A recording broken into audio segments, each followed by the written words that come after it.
que você tem até uma frase que você falou que você tem usado muito na sua vida, que é escolhe de novo, escolhe melhor. Isso. Como que isso se relaciona com esses conceitos? Isso é um drive que eu gravei na minha mente, né? Porque geralmente quando a gente erra no comportamento, é inconsciente. Aí depois você fala, putz, cara, o que eu fiz? Imagina, você tá dirigindo o seu carro, quando você erra o caminho, o GPS não fala assim, poxa, de novo, hein, cara? Errou mais uma vez? Não fala, ok. Recalculando rota. Ele vai buscar uma rota mais eficiente que vai te jogar no caminho de novo, não é isso? Então vamos modelar o GPS nisso aí. Escolhe de novo, escolhe melhor, é isso.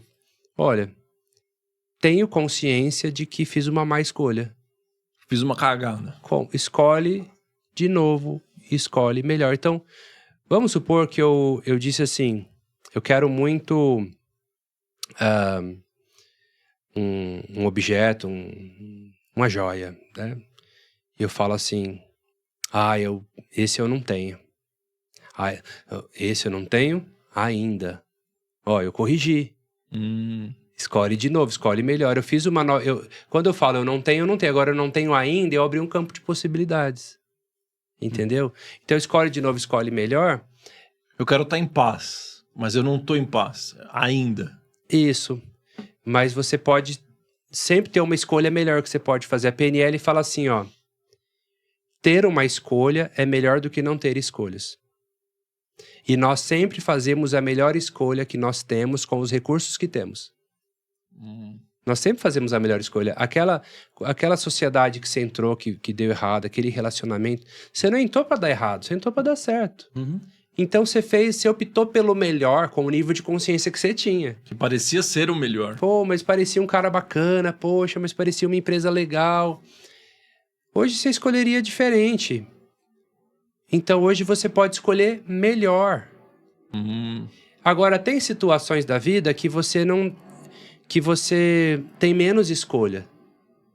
Mas ainda assim você tem uma escolha. Vamos criar um exemplo aqui. Supor que, sei lá, tô indo para um lugar e o meu carro quebra. E aí tá chovendo, eu não tenho uma sombrinha para me proteger, não tenho guarda-chuva. Tem um ponto de ônibus ali e eu tenho que pegar aquele ônibus. Só que se eu não for, eu vou perder o compromisso. E se eu pegar aquele ônibus, eu chego. Eu chego molhado, mas chego. Sim. Então, ter uma escolha é melhor do que não ter. Não foi a escolha dos sonhos, mas ainda assim, foi a melhor escolha. Então, quando você estiver diante de um paradigma, vamos começar a falar um pouco de PNL nesse sentido. Quando eu estou diante de um paradigma... O que é um paradigma, se você pudesse definir? Paradigmas da vida. Vou por aqui ou por ali? Aquele Y, né? Aquele meme que a gente vê que tem um carro e aí tem aquela encruzilhada, vai pra esquerda. E uma escolha vai mudar o universo, porque vai criar um efeito borboleta. Tá. A gente tem uma técnica na PNL que chama squash visual. Então eu tenho duas possibilidades. A mulher tá assim, fico casada ou separo? Muda totalmente a vida dela. Continuo no meu emprego ou empreendo? Concorda que toda escolha tem uma renúncia? Então assim, fico no emprego, ok. Qual é a intenção positiva de ficar nesse emprego? Que eu tô seguro, ganho mal, mas tô aqui. Montar o meu próprio negócio. Qual a intenção positiva? Nossa, liberdade. Mas caramba... Ganhar muito mais. Eu posso não ganhar nada também. Eu posso morrer de fome. Então, vamos nos projetar nessas realidades paralelas mentalmente e ver como a gente se sente e como o campo conversa com a gente? Nossa. Então, a gente vai abrir uma bifurcação. Eu coloco o paciente em pé, coloco uma marcação na diagonal esquerda, uma marcação na diagonal direita. Então tá a mulher aqui, ela não sabe se separa do marido. Eu falo, vira para a diagonal esquerda. Quando você pisar ali 3 passos à frente, você vai se projetar num futuro onde você continua casada. Fecha os olhos e vai, ela caminha. Isso, acessa esse campo. Veja, ouça, sinta, amplifica as sensações. Como você se sente? Ela vai falar, poxa, tá ruim, mas tá bom. Né? Ok. Quando eu tocar o sombro esquerdo, se projete 10 anos à frente. Você se vê envelhecendo ao lado desse homem? Projeta ela, nossa, aqui não, tô muito mal, muito triste, tô arrependida. Ok, Volta para a posição neutra. Agora vamos projetar você largando dele, ok? 1, 2, 3, caminha, acessa. Você largou dele, o tempo passou, como você está se sentindo? Ai, é bom, mas eu sinto saudade. Ok, vamos projetar 10 anos à frente. Não, tá tudo bem, tinha que ter acabado mesmo. Então, ela vai experienciar, a gente fala. Ela vai experienciar em pleno VAC, que é visual, auditivo e sinestésico, as duas experiências. Aí ela vai voltar para a posição central, ela vai simular que as duas representações estão nas palmas das mãos. Eu vou falar assim, sabedoria que habita no inconsciente do meu paciente. Quando ela juntar as mãos, mostre para ela, através de uma imagem visual, uma palavra falada, auditiva, ou uma sensação, qual que é o caminho a seguir de acordo com a sabedoria. Em 1, 2, 3. Ela junta e ela revela. A decisão pode ser a decisão pode ser B, ou a decisão pode ser C, não decidir. Às vezes a decisão é não decidir. Já teve coisa que você ficou para decidir? Sim. Você não decidiu, e a hora que você foi decidir, já falaram assim, não precisa mais não, já resolvemos, não é? Pô, direto. Então tem situação, calma, não decide. Não decidir também é uma escolha, né? Nós terapeutas nunca podemos falar, ó, você tem que largar dele, ó, você tem que... Não, experiencia, sinta. Esse final de semana, a gente estava terminando um curso de 6 dias de PNL, olha que interessante, eu fiz essa técnica com um amigo meu, o Ronald, se tornou um grande amigo, que ele tem uma empresa de tecnologia, e ele trabalha na polícia há muitos anos, né? E aí, ele não estava feliz, mas ele não sabia, ele tinha um plano de continuar na polícia por mais uns anos, embora a esposa dele não quisesse. E eu fiz o squash visual com ele. Cara, a hora que ele pôs ele na polícia, avancei o tempo, esse homem só chorava de infelicidade, Mas de tristeza. ele entra naquele momento? Sim, ele é porque ele só aqui visualiza? eu tô contando, mas eu coloco a pessoa num estado alterado de consciência. Então ela se projeta num futuro hipotético, mas como se fosse real. Entendi. Só que ela deixa o campo conversar com ela. Então, fecha os olhos, sinta, e você vai caminhando. E quando você chegar aqui, passaram 10 anos, você continua na polícia. Como é que você tá aqui? O homem... Sensação de morte, de medo, de dor. Só chorava, só chorava. Voltei e coloquei ele aqui. E aqui, você seguindo com a sua empresa de tecnologia e largando da polícia. Só coisa boa, focou, a empresa cresceu, deu certo, a esposa tá feliz, projetei mais pra frente. Você se arrepende? Não se arrepende. Caraca. Quando voltou, juntou as mãos, ele falou, cara, obrigado, tô pedindo baixa na polícia essa semana. Ou seja, no fundo, a sabedoria dele, o inconsciente dele já sabia que ele não queria ficar mais, mas ele foi empurrando com a barriga. E quando eu deixei claro as cartas na mesa, ficou tão óbvio que ele falou, não dá. Eu já fiz isso também com uma aluna que ela tinha um filho. Mas antes de você contar essa, porque me veio na cabeça o fato de... É fácil conseguir decidir, porque a decisão dele ficar na polícia seria por medo. Medo de... Se eu sair, eu tenho medo de não dar conta, eu tenho medo de perder minha estabilidade. A outra decisão, ela é baseada num amor, numa coragem. Mas às vezes, você basear às vezes a decisão está em ficar onde você está mesmo. Cada caso é um caso. O que eu falo assim, nunca tome uma decisão de cabeça quente e nem feliz da vida. Você vai fazer cagada. Entendi. Feliz da vida, você vai sair comprando tudo. Você vira igual o filme Sim Senhor lá. Sim, dá sim pra todo mundo.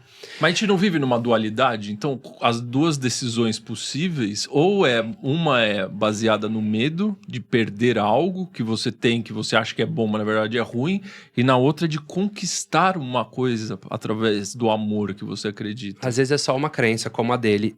Ele achou que ele tivesse preso na polícia, até ele falar, nossa, eu não preciso disso aqui. Às vezes a gente se prende em situações... A gente tá numa cela, numa cadeia de cela aberta, né? De portas abertas. Então, Você poderia sair, mas não... Eu tive uma aluna, uns anos atrás, que ela já tinha um filho. O filho já era grandinho e o marido dela tava pedindo um outro filho. E ela não sabia se ela ia ter, se não ia. E a gente abriu o squash visual ali. Como é que seria você tendo filho, você não tendo filho... Projeta no futuro, vai, sente e tal. A hora que juntou as mãos, ela se emocionou e falou, quero muito esse filho. Ela teve o filho, já existe. Eu falo, são os filhos da PNL, né? Porque não existiria esse filho se essa pessoa não tivesse passado nesse exercício comigo. Em nenhum momento eu falei, você vai ter o filho. Não. eu abro as possibilidades, eu abro O campo. Porque e o você filho decide. é o caminho do amor. Ela não teria o filho por medo de não dar conta. Então, mas eu, por exemplo, eu tenho 2 filhos, eu fiz vasectomia. Eu fiz um squash visual e deu fazer vasectomia. Porque não era o caminho do amor pra você. Porque naquela conjuntura eu tava super realizado já com meus 2 Então- filhos. Eu falei, pronto, aqui fecho a fábrica e tá tudo bem. Exato. Mas o que ele tá querendo dizer, Rosa, é que não necessariamente a melhor decisão não é a decisão do amor, entendeu? E aí tem um detalhe do nessa medo. técnica. Ele Não é o do medo. Então, O medo é uma crença, certo? Inclusive, quem quiser aprender tem no YouTube, escreve lá Lucas Naves Squash Visual, tem algumas demonstrações. Né? Essa técnica, ela tem algumas nuances importantes, né? Tem situações que você pode escolher as 2 coisas. Então eu pergunto, há um ponto de equilíbrio entre a decisão A e B? Vamos supor, aqui eu tenho o meu negócio, aqui eu trabalho fixo, aqui eu empreendo um negócio. Ora, eu fiz isso. Eu trabalhava com meu pai tinha um restaurante, e eu comecei a atender com hipnoterapia, certo? Então, é como se eu abri um outro negócio, certo? Eu comecei a dar alguns cursos, mas eu continuei trabalhando com meu pai. Por um tempo, isso foi possível. Até que chegou uma hora que eu falei, pô, pai, não dá mais, eu vou seguir com o meu caminho aqui, né? E seguindo o meu caminho. Então, eu pergunto, há um ponto de conciliação? Tem ponto que tem coisas que dá pra fazer. Sim. Eu posso ser 2 coisas. Por exemplo, eu já tive banda, né? Tive banda, que legal. eu tive banda por 10 anos no meio disso tudo. E quando eu explodi na hipnose, eu abandonei a música, até porque minha agenda virou uma loucura, né? Hoje eu tô me reconectando com a música. Você trabalhava com a música? Ou não? Trabalhava, gravei na época gravei CD, eu só não fiz sucesso. Eu fiz sucesso com as terapias. E aí, eu ficava com muito tempo com a crença assim de que, poxa, eu já sou isso aqui, não dá pra ser músico. Até que alguém fala, cara, qual que é o problema? Veja o Whindersson Nunes lá, o cara, qualquer coisa, cada hora ele é um negócio, né? Então, assim, cara, qual que é o problema se eu quiser lançar um disco? Se eu quiser ir continuar... Qual que é o problema? É crença. Não precisa ser sucesso. Eu tô velho pra isso. Então, a pergunta é o que é o sucesso, né? O sucesso pros outros ou pra você? Isso, então, assim, eu criei até uma meta. Eu tenho 39 anos, eu tenho uma meta dos meus 40 aos 50, eu quero gravar 10 discos. E aí o povo vai pirar, né? O povo já acha que eu faço de tudo, né? O povo vai falar, esse cara é maluco, né? Gravando disco. E eu vou fazer super bem, porque tudo que eu pego pra fazer, eu sou metódico e sou disciplinado, eu vou fazer um negócio muito massa. Sim. E eu não preciso deixar de dar meus cursos. Eu vou escolher as 2 coisas. O caminho do meio. Agora, tem coisas que não dá pra fazer. O cara tem uma amante, ele tem a mulher. Sim. É a mulher dele. Entendi. Tem Y E na aí, vida, né? ele tá empurrando com a barriga. Mas por quanto tempo? A amante já deu um cheque nele. Sou eu ou ela? Então, cara, você tem que decidir. Ou ele faz um meio termo aí, um relacionamento aberto. Ou ninguém, ou uma ou outra. Sim, entendi. Aí, geralmente, o cara escolhe a mulher. Porque ele tem ali o lar. Ele tem a família. Então, a amante tá iludida que ele vai largar a mulher... Só se o negócio for ruim mesmo. Se for um pouquinho ruim só, ele continua no casamento.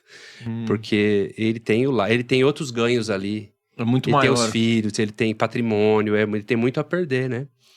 Então, o que é legal com a PNL? A PNL, ela dá a oportunidade de escolha. Ela amplifica as possibilidades para que você, diante das possibilidades, fala, olha, cara, não tinha parado para pensar isso daqui. Olha, esse medo que eu tinha era uma crença. Olha, eu posso fazer isso aqui. Por que não? Tem situações que não dá. Eu trabalho em São Paulo e em Nova York. Ok, mas por quanto tempo? Namoro à distância. Ok, mas por quanto tempo? Então, tem situações que dá para conciliar e tem situações que você vai ter que escolher entre A, B ou nenhuma escolha, que é uma escolha também. Quando você não escolhe, o universo é assim. Até quando você não escolhe, você está escolhendo, né? Sim. E cada escolha sua vai gerar uma reverberação que vai mudar o mundo todo. Igual quando eu era criança, tinha, não sei se o Maurício lembra, tinha uns livros que a gente lia, que chegava um determinado momento do livro, você tinha que decidir para que lado você ia. Se você ia para direita ou para esquerda. Tipo, você decide, E né? chamava Você Decide. Aí você quer ir pra tal coisa, você vai pra página 120. Isso. Se você quer ir pra Pô, tal esse coisa, era vai pra legal, 93. Era isso mesmo, Você O Decide. Você Decide era legal, né? Se você quer que ela fique com ele, diz que, né? Vai, se não. E eles já tinham gravado as duas cenas e aí você podia escolher, né? Caramba. Eu acho curioso, né? Que quando eu vou montar minha agenda anual, eu escolho as cidades que eu vou, né? Eu que escolho. Falar, eu vou aqui em Salvador, BH, Goiânia, vou fazer um curso em Lisboa. Esse ano eu vou pro Japão, inclusive, vou dar um curso de hipnose no Japão e tal. Só que quando eu escrevo, eu não publico aquilo. Eu vou pensar, eu vou tomar um banho, eu vou tocar um violão. Mas você escreve aonde? Desculpa, Lucas. Eu escrevo no Word. No Word. Pá, tiro os feriados, escolho as cidades que eu quero dar curso esse ano. Porque os cursos sou eu que... Eu rodo como, quando e onde o tempo todo, né? Então... Hoje me chamam para palestras, né? Mas assim, desde o início eu escolho, eu quero dar um curso em Lisboa. Anuncio a data, jogo o tráfego e vou. Caraca. Meus cursos todos são assim, não tem aluno. Eu publico, ponho a data, rodo patrocinado e encho a turma.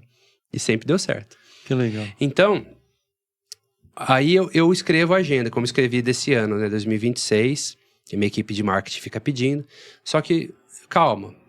Aí eu vou pensar em outra coisa. Aí eu falo, quer saber, cara? Não vou pra BH, não. Vou pra Porto Alegre. Aí eu vou lá e apago e ponho em Porto Alegre. Cara, eu mudei o mundo ali. Porque um monte de gente de BH que ia me conhecer, um monte de gente que ia trabalhar com hipnoterapia não vai mais. E um monte de gente que não ia lá de Porto Alegre, agora vai. Nossa. E eu vou mudar Porto Alegre por conta disso. E aquelas pessoas vão atender outras pessoas. E vão entrar em outras histórias. Um delete que eu aperto lá e eu mudo a data de um curso, ou mudo o nome do curso e falo assim, não, sei lá, não vou ensinar hipnose nesse dia aqui não, vou fazer o meu workshop de neuroespiritualidade. Cara, uma decisão muda tudo, muda o mundo. É o efeito borboleta. Porque, por exemplo, tem casais que se conheceram nos meus cursos. E se eu desmarco um curso desse, eles não se conheceriam. Nossa! Não é? Sim. Olha a responsabilidade disso, é incrível, não é? Então, o poder que a gente tem de escolha e de alterar a realidade. Uma esquina que era pra você virar para um lado, se vira para o outro, já muda tudo. É como eu recomendo acho que até já recomendei aqui uma série do Netflix, que é E se eu tivesse te conhecido? E se eu não tivesse te conhecido? Assistam. É uma série ela é curta, tá? Ela é uma temporada, ela é sobre realidades paralelas, que é um assunto que eu piro, né? Nossa. Ela é uma série espanhola, que, só dando um breve spoiler, simples, sem revelar a trama. Certo. O protagonista, ele perde a família dele num acidente de carro. E ele conhece uma senhora que tem uma máquina do tempo. E aí ele tem a oportunidade de voltar ao passado para corrigir algumas coisas, para conseguir a família dele de volta. Porém, toda vez que ele volta no passado e corrige um negócio, a hora que ele volta aqui no presente, mudou tudo. Ele chega em casa, tem outras crianças, outra mulher. Ué. Por quê? Porque tudo aconteceu como tinha que acontecer, porque foi um emaranhado de coisa. Até o que deu errado deu certo, porque te levou até aqui. Tem uma Matéria Escura da Apple TV que é a mesma coisa. Cara, esse eu não vi ainda. Nossa, esse é uma das melhores que eu vi. Eu tô pra ver, tá na minha lista esse aí. Incrível. Mas olha, esse aí, se eu não tivesse te conhecido, o pessoal vai... eu gosto de série mais curtinha, que você não fica muito preso, né? Então, são poucos episódios ali, mas o debate filosófico por detrás daquilo é sensacional, porque ele vai bifurcando o tempo em tantas possibilidades, ele vai se enrolando e tem que arrumar aquilo e... E o Biblioteca da Meia-Noite, incrível. você já Esse leu? Não assisti. Cara, não, Esse é um livro. Esse é um livro. Biblioteca da Meia-Noite. Do que é? Foi meu último que eu li. A pessoa, ela atenta a própria vida e antes dela falecer, ela vai para um limbo entre a vida e a morte, que é basicamente uma biblioteca com todas as possibilidades de vida que ela poderia ter tido. Existe um livro, que é o livro dos arrependimentos. Uau. E ela vai apagando os arrependimentos, visitando as vidas. Então, por exemplo, você queria ser um músico. É. Pô, eu queria... E a vida que eu tivesse sido um músico, como seria? Então ela é uma artista pop. E acontece uma coisa e ela resolve não ficar naquela vida. É muito interessante, porque ela vai acessando as vidas oriundas dos arrependimentos dela de não ter vivido aquelas vidas. É meio que uma EQM com realidades paralelas. É interessantíssimo. Que massa. Alguém que me indicou aqui, eu resolvi ler. Muito bom. Eu te perguntei porque eu ainda estou procurando quem foi o convidado que me falou. A Biblioteca da Meia-Noite. O pessoal que está assistindo aí, já coloca... pegou 3. Já coloca no comentário aí algum link que leva para isso que a gente quer conhecer. E você também comentou de uma experiência que você teve, né? Que você teve um golpe. Foi, cara. De que maneira que que foi isso isso? está ligado a tudo que a gente está falando? Cara, que coisa, né? Que eu passei uma situação muito pesada no final do ano passado de uma quadrilha, né? Que me abordou, descobriu meu telefone, né? E me pegou num dia... Deu tudo certo pro cara no dia, né? Eu tava dando um curso e o cara conseguiu... Eles têm o mesmo sistema que polícia tem, então ele sabe onde você mora, quem que é seu vizinho, qual que é seu carro, onde que seu pai tá, onde seus filhos estudam. E aí o cara me pegou de uma forma que eu me rendi. E eu acabei fazendo um pagamento com medo dessa quadrilha me fazer algum mal, né? E foi a pior coisa que eu fiz, porque depois que eu fiz esse pagamento, aí o cara achou que dali saía grana e aí começou a stalkear a minha esposa. Nossa. E o tipo da ameaça foi só aumentando, né? Foi só aumentando até chegar em ameaça de morte, Caramba. até mandar foto com metralhadora. Aí a gente não cedia, não se bloqueava um chip, criava outro, bloqueava um, criava outro, bloqueava. Aí os caras começaram a fazer vídeo de inteligência artificial, colocando o meu rosto em filme pornográfico, o rosto da minha esposa. Tipo, coisas... Você sabe como é que tá, né? Hoje essa IA... né? Fica quase imperceptível. Aí eu falei, cara, eu vou abrir um vídeo e vou contar o que tá acontecendo, porque... daqui a pouco eu tenho que me explicar, né? Então, foi isso. E já descobrimos, inclusive, os caras. Agora tá com a polícia, né? Eu tenho o bom de ter amigos, né? Eu tenho amigos em todo o setor. E um deles já tá preso. Já tava preso, atuando de dentro da prisão, você acredita? Dentro da prisão. Só que, ao mesmo tempo que eu tive muitos apoiadores, eu tive muitos haters. Sério mesmo? Que escreveram pra mim assim, você acabou, você é uma fraude. Porque você criou... Você não fala que você cria a realidade? Sim. E agora, como é que você criou isso? E, cara, eu entendo que algum ponto de ressonância eu peguei. Eu senti medo, sim. Mas você sentiu medo? Você é o mestre da pena. Cara, senti quando tocou num ponto que é os seus filhos, que é a sua família. Sim. E sim, nada de ruim te acontece em que você tenha aberto um campo de ressonância, sim, mas isso não me torna culpado. Muitos seguidores me colocaram culpa nisso, como se eu tivesse criado. Eu entrei em ressonância porque eu descobri um medo que eu tinha, que eu curei, que era o medo da exposição. Como eu tenho uma carreira muito ilibada, eu tinha um medo de uma exposição, de um escândalo. E o que esses bandidos fizeram? Vamos te expor, vamos expor você nu, vamos não sei o quê. Então, foi uma oportunidade de eu curar isso em mim, né? Mas... Hoje você não tem mais esse medo? Você acredita? Eu curei esse medo. É claro que todo mundo tem algum certo nível de medo de exposição, né?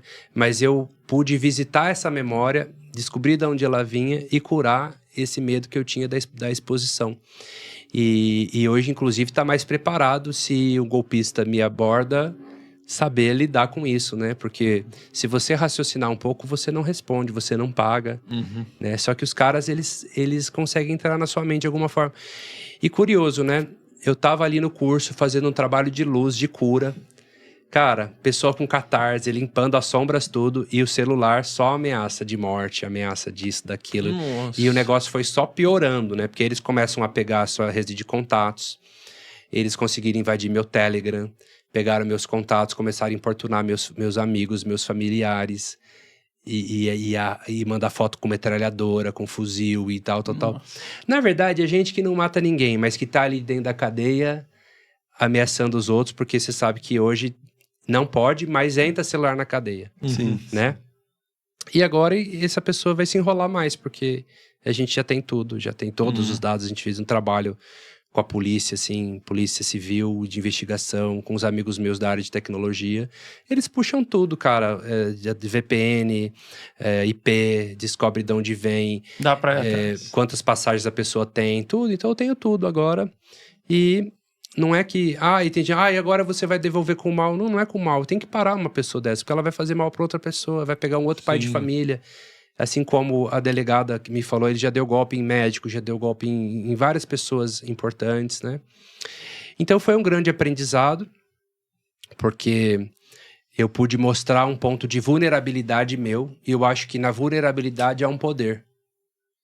Sabe? No sentido de que, cara, até uma pessoa que é mestre em PNL, mestre em neurociências, pode ter medo? Pode. É um ser humano. Então a gente falou, como é que você tem medo? Você ensina isso.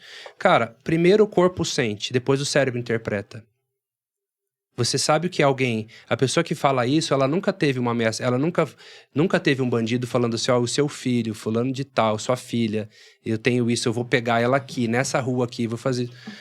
Você tá em outra cidade, eu tava em Florianópolis. Nossa. Eu não conseguia falar com a minha esposa. Deu tudo certo no dia pro bandido. Hoje, eu vejo que foi... O que aconteceu, eu consegui ressignificar, porque eu fiquei mal, eu fiquei com... a sombra, o que ela faz? Ela te atrasa, né? Uhum. Então, ela me atrasou um pouco. Um delay, assim. Ela me atrasou um pouco no meu trabalho de luz. Eu fui fazer um trabalho de cura espiritual num centro de uma amiga espiritualista e os obsessores se manifestaram ali, que estavam trabalhando junto com esses criminosos e falando assim, ele não vai fazer o trabalho de luz, nós vamos impedir o trabalho de luz. Ele não vai fazer. Por quê? Eu tô incomodando. E assim, toda pessoa que vem fazer uma obra de luz é atacada, faz parte. Uhum. E isso não me torna culpado. Jesus foi culpado do que fizeram com ele? Um cara que era só amor? Então essas pessoas que levaram ao pé da letra no sentido de, você é culpado. Cara, como é que pode? É uma falta de empatia. É um nonsense tão grande. Porque todo mundo está suscetível a isso. Agora, entrei em ressonância com medo? Assumo, entrei. Entrei porque sou um ser humano. E senti medo, me senti coagido. Mas eu agi, eu fiz o caminho certo, fui na polícia, fui atrás de amigos hackers, abri o vídeo, denunciei, aí quando eu fiz isso eles pararam. E aí eu ganhei tempo para seguir com a investigação. E como você percebeu que realmente você tinha esse medo da sua imagem? Eu sabia que eu tinha um pouquinho. Você já sabia, você tinha essa consciência. Eu tinha um pouquinho, assim, até por isso, assim, eu sou um cara muito legal com os meus alunos, assim, mas eu não me aproximo muito, assim. Sim. A sua vida pessoal, você diz. Minha vida pessoal é mais reservada, né? São poucas pessoas que entram no meu núcleo, né? Porque eu já passei poucas e boas na vida também. Eu sei que as pessoas podem ter maldade também, né? Então eu sou muito respeitoso, principalmente com minhas pacientes mulheres, né? Às vezes eu vejo que eu tô em curso, tem muitas mulheres ali apaixonadinhas. Eu dou meu recado e vou embora. Eu não fico de conversinha, eu não prolongo. Eu sou casado. Teve uma aluna até que um dia falou, professor, a gente sente um distanciamento, assim, de você, a gente queria te abraçar. Eu falei, é claro, eu sou casado, eu não posso. Né? Ainda bem. Então, assim, eu tenho um relacionamento de 20 anos, né? Então, eu tenho uma família, então eu vivo para minha família. Então, eu dou meu recado, vou embora. Alguns eu faço amizade, que viram monitores, assistentes, né? Então, eu sou muito reservado. Mas tinha, de alguma forma, esse medo. E aí, o campo trouxe como uma oportunidade. Na hora você não raciocina, mas hoje eu olho e falo, olha o campo me trazendo, tipo assim, me levou fundo na sombra. Que é o que a gente falou agora há pouco. Me levou fundo na sombra pra falar assim, aqui você sangra ainda. Uhum. Por isso daqui. E eu acho que eu passei no teste. Porque eu senti medo, claro, na hora das ameaças. Foi um terror por uma semana, o cara... eles são incansáveis, um telefone atrás do outro, um telefone atrás do outro. É o trabalho deles, né? Enquanto a gente tá trabalhando para ajudar alguém, tem alguém trabalhando pro mal. Mas eu fiz o que eu tinha que fazer. Eu abri um vídeo, falei, galera, tá acontecendo isso, isso, isso e isso. Me expus ali. Porque eu poderia... Até minha esposa falou, não fala na internet, não. Vai gerar... Eu vou abrir porque eu preciso compartilhar com o meu público, porque o cara não tá me ameaçando me expor pro meu público, então eu já vou falar com o meu público. Então, olha que legal, venceu o seu medo de exposição, foi se expondo. Você acha que foi fácil pra mim? Abrir um vídeo com a minha esposa chorando, falando que eu tava sendo ameaçado. O vídeo deu mais de 400 mil visualizações. Então, se o cara queria me expor, eu que expus, que minha rede social é um canhão, né? Caramba. Sim. E assim, aí 90% dos comentários ou mais, professor, tamo contigo, tamo orando, vamos orar por você, maravilhoso, a gente confia em você, segura a onda, já passei por isso. Muitos relatos de pessoas que já passaram por situações de golpe. Falou, calma, fica frio, isso passa. Pessoas que foram sequestradas, pessoas que isso, que aquilo. Mas sempre tem aquele 1%, né, que vai ali e vai falar assim, bem feito, cara. Né? Você não é o mestre. O arquétipo do mestre tem isso, né? Porque quando você tá no arquétipo do mestre, você dá uma erradinha, a pessoa fala, mas você não é o mestre. Eu falei, mas eu nunca jurei perfeição. Eu sou um ser humano em evolução.